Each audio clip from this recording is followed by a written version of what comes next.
Akhirnya Vivo meramaikan kembali pasar HP flagship di Indonesia yang sebelum-sebelumnya lagi sepi dengan meluncing Vivo X series terbaru. Ada Vivo X Fold 3 Pro dan X100 series. Di video ini saya mau bahas Vivo X100 Pro yang udah saya cobain sekitar 2 minggu. Nah, setelah X series sebelumnya absen di Indonesia, apakah dengan comeback-nya Vivo X100 Pro ini penantian penggemar Vivo X series terbayarkan?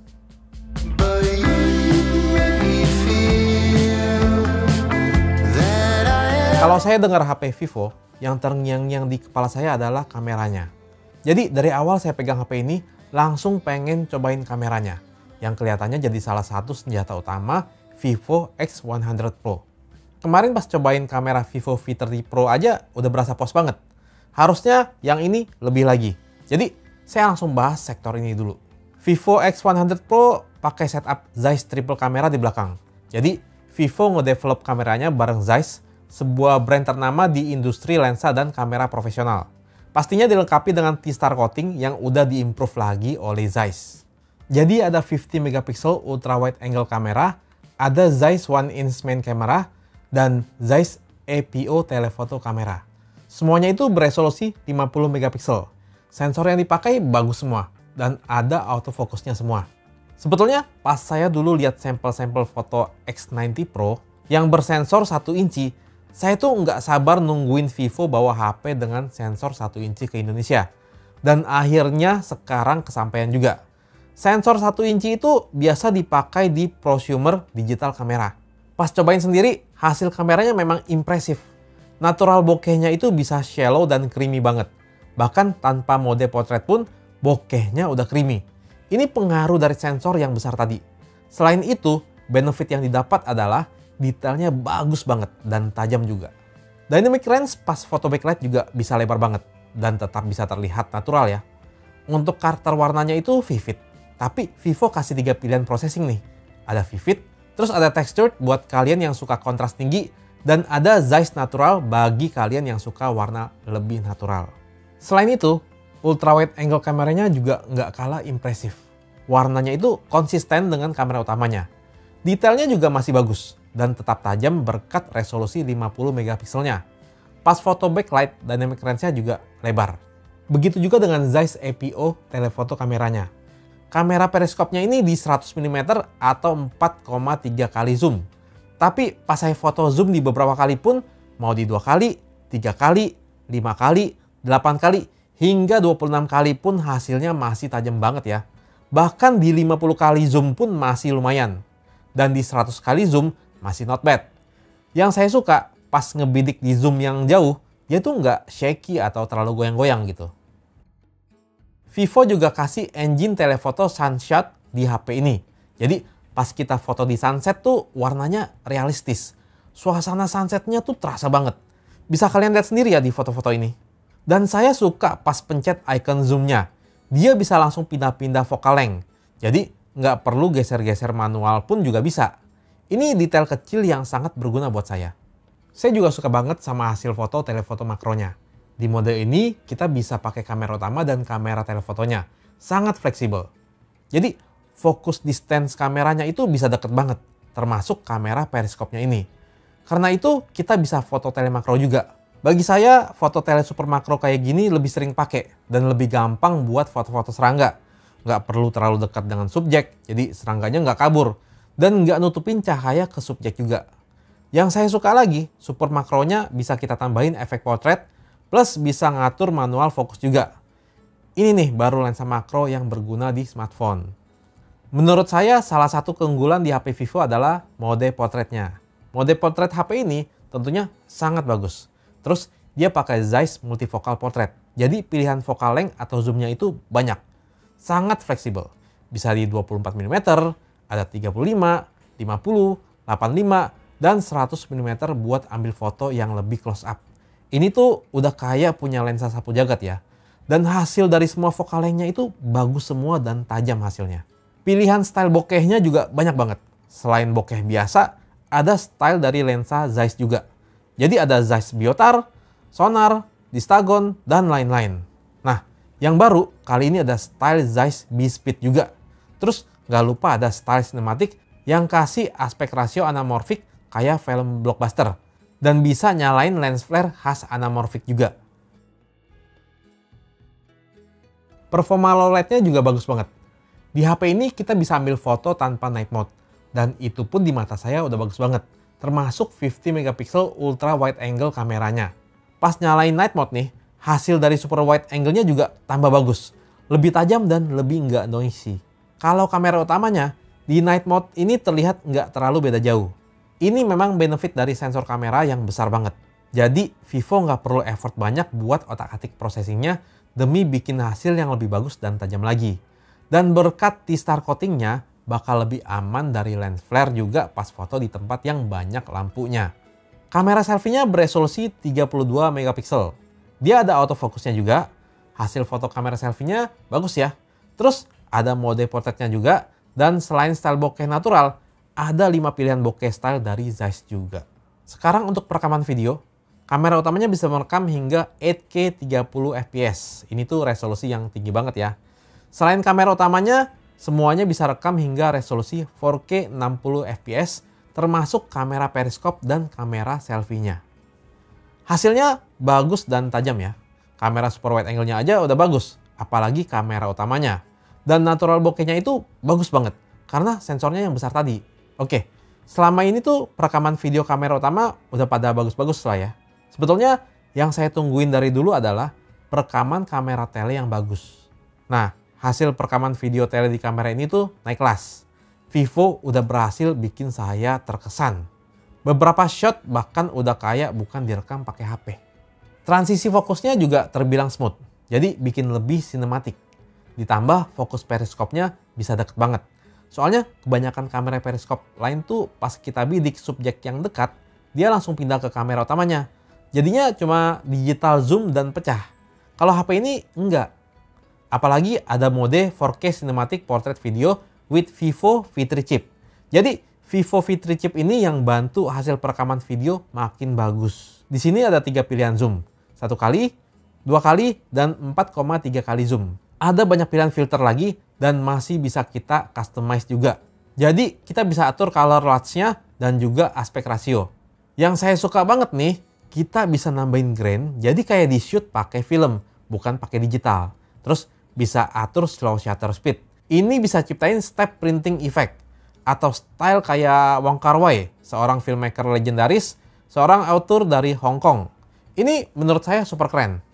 Dan semua hal itu tadi bisa bikin HP ini buat mendukung kerjaan kreatif kita. Mau buat bikin video produk atau bikin film pendek pakai HP, ini bisa banget deh. Dan karena semua lensa HP-nya bisa diandalkan, jadinya bisa bikin kita lebih kreatif. Shot-shotnya nggak boring lagi. Oke, ini adalah contoh perekaman dari kamera depan Vivo X100 Pro. Dia bisa merekam hingga resolusi 4K 60 fps. Kalau ini sekarang saya rekamnya di 4K 30 fps. Nah, kalau ini mode cinematic video untuk kamera depan ya, seperti ini. Kalau untuk di kamera depan dia bisa sampai Full HD 30 fps saja. Kalian bisa lihat bokehnya di belakang ya. Oke, sekarang baru kita bahas sektor desain. Vivo X100 Pro ini udah pasti premium. Material yang dipakai juga premium. Bodi belakang pakai kaca dengan finishing edgy fluorite glass yang halus dan nggak gampang ninggalin bekas sidik jari. Yang saya pegang ini warna asteroid black yang punya efek kilauan kayak refleksi cahaya bintang. Kalau yang warna lainnya itu ada efek kayak star trail yang unik dan cakep deh. Sebetulnya secara garis desain masih mirip dengan X series sebelumnya ya. Dia melengkung di bagian belakang dan depannya. Frame sampingnya juga nggak flat. Menurut saya ini kasih kesan lebih elegan dan lebih ergonomis juga kalau digenggam. Saya juga masih suka banget sih dengan desain curve kayak gini. Paling yang baru itu ada di desain kameranya ini ya. Yang sekarang ini melingkar dan posisinya di tengah atas. Kaca kameranya pakai Gorilla Glass Victus 2.5D yang dikelilingi oleh frame aerospace grade stainless steel. Nah, di sisi frame kameranya ini dikasih tekstur sunburst yang biasa dipakai di jam mechanical kelas atas. Terus kalau diperhatikan, peletakan posisi ring kameranya itu sengaja dibikin nggak simetris ya. Vivo menyebutnya dengan Sun Halo Design. Kalau di mata saya sih ini kelihatan kayak gerhana matahari gitu ya. Kelihatan keren sih. Desain baru kameranya ini seperti mau nunjukin HP ini punya performa kamera yang gahar. Layaknya kamera profesional, apalagi ada logo Zeiss dan T-Star di situ. Terus dia juga ada rating IP68, jadi bakal lebih tahan sama air dan debu. Di bagian layarnya dia pakai desain punch hole di tengah. Panelnya pakai AMOLED 80 LTPO dengan refresh rate hingga 120 Hz. Jadi sangat smooth ya. Dengan resolusi hingga 1.5K, jadi terlihat tajam. Warna layarnya vivid karena color gamutnya luas ya. Udah ngecover 100% DCI P3. P3 ini standar yang dipakai di cinema. Layarnya juga cerah banget. Dia bisa hingga 3000 nits. Jadi di bawah sinar matahari terik itu masih aman banget buat digunakan ya. Nonton video HDR di kondisi terik juga masih terlihat bagus. Terus dilengkapi dengan fitur kayak dual engine video enhancement yang bikin visual tambah vivid. Color temperature-nya juga bisa mengadaptasi dengan cahaya sekitar. Dan ada juga night eye protection. Jadi bisa melindungi mata dari cahaya biru dan bikin lebih nyaman dipandang juga. Intinya layar yang dikasih itu impresif lah. Untuk hardware, Vivo X100 Pro pakai Dimensity 9300. Chipset flagship dengan CPU 8 core, yang semua core-nya itu dikasih powerful core semua. Ini cukup gila sih. Jadi kecepatannya meningkat 40% dari generasi sebelumnya. Walau begitu, konsumsi dayanya bisa lebih hemat hingga 33%. Ini unik dan sangat impresif. Kalau ditanya performa, jelas udah ngebut dan satset lah. Nggak perlu diragukan lagi. GPU-nya juga udah kenceng, meningkat 46% dan konsumsi dayanya bisa lebih hemat 40% juga.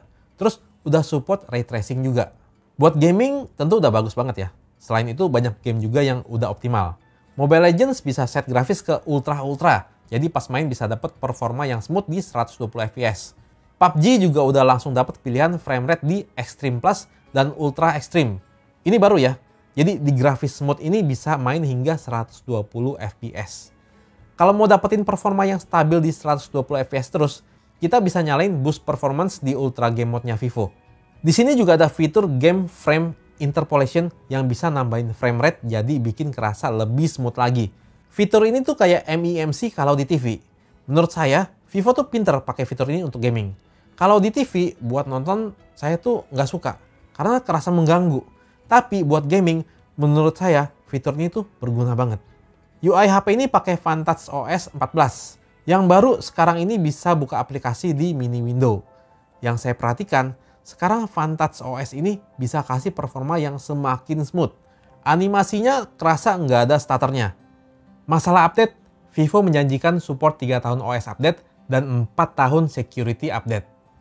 Tapi yang saya suka nih, yang saya dengar dari cerita teman yang punya pengalaman, pelayanan service centernya Vivo itu bagus. Dia cerita, katanya Vivo X Series kemarin-kemarin itu kalau layar kena masalah kayak lightsaber gitu, bakal diganti gratis sama mereka selama partsnya masih ada.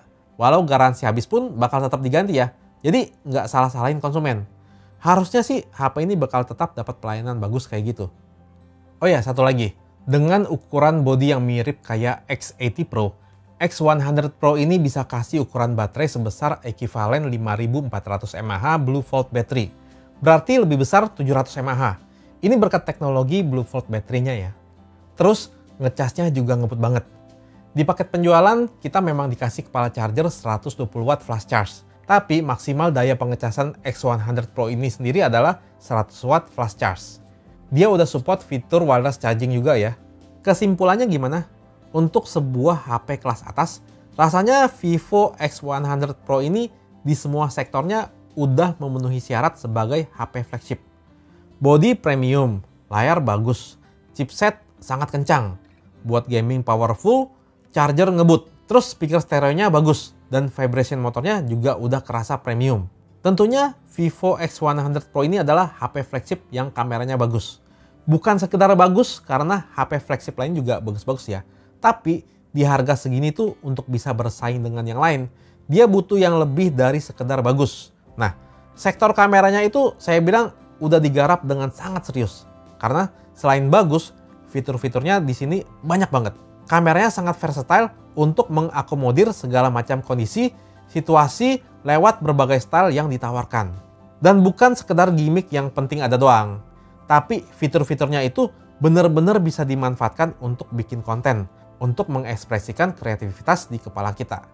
Intinya, Vivo X100 Pro ini punya daya jual yang sangat tinggi untuk meramaikan kembali pasar HP flagship di Indonesia. Dan buat kalian yang sudah menunggu-nunggu HP ini, saya rasa penantian kalian nggak akan sia-sia.